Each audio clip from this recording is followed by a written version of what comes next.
It has been a few days since I caught up with the Gintama anime, or I guess I should say that I finished the anime since we don't really have a release date on next season, which as far as I'm aware should be the last season, but that is neither here nor there.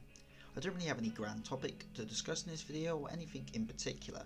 I just want to write a script and really just express to the world my love of this series, as Gintama really is something special unlike anything else I've watched. Of course, I want to remind you all again, this video will have spoilers, so if you ain't finished Gintama then please don't watch this video, so I don't want to take away anyone else's experience of this incredible show. Like most shonen animes, Gintama has a great protagonist. My second favourite protagonist, in fact, only behind Berserk's Guts.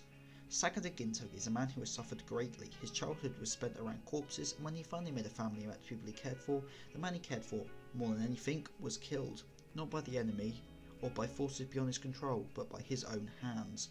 Gintoki had two choices, both equally painful, but he made the choice anyway and killed his sensei with his own hands.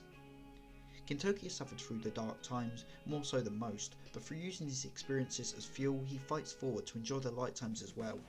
Gintoki fights through the dark to enjoy the light. In the past he enjoyed it with his family, and in the present he does the same thing with his new family. No matter what happens, Gintoki will always protect the same thing. He will protect those close to him in order to spend the light times with them. It's a bit like the show as a whole. There are dark, serious arcs and light comedic arcs, and neither works without the other, and by some stupidly good writing, both types of arcs strike a balance. There can't be light without the dark, and that's why Gintoki fights to push through the dark so he can enjoy the light.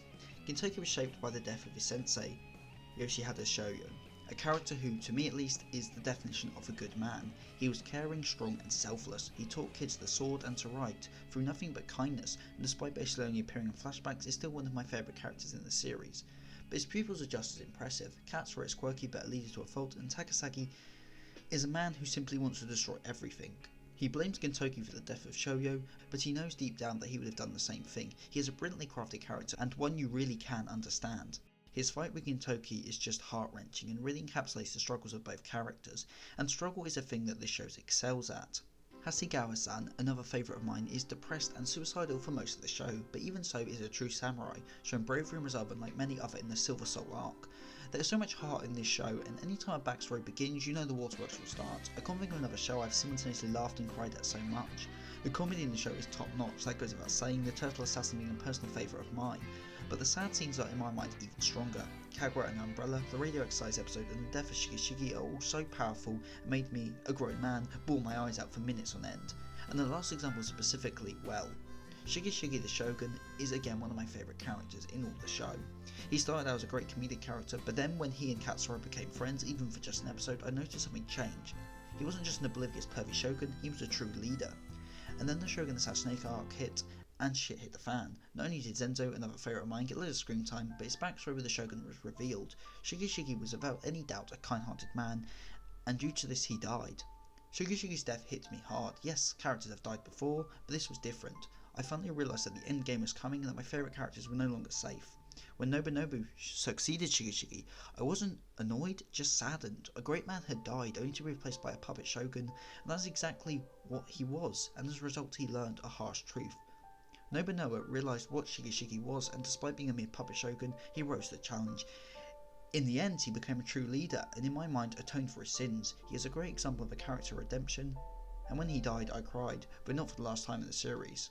The Four Divas arc is brilliant, tying together all the comedy arcs into one serious arc as the whole of the Kabuki district comes together and defends what they love, and then the Silver Soul arc it happens again, but on a much grander scale.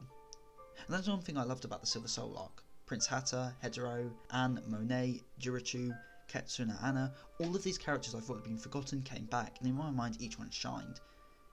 Then there was the final fight against Utsuro, a masterpiece not in choreography, but in heart and spirit. Everyone was coming to defend what they loved, to protect those they loved, and the idea of protecting someone or something is what I think drives the show. Just think back to some of the best moments in the show. Gintoki was defending the Shinsengumi and his friends from Banzai, and Gintoki vs Jirichu was due to Gintoki's unwavering drive to protect Utsu, his saviour. I could ramble on for days about Gintama and why it is so good, but I think that does the show a disservice.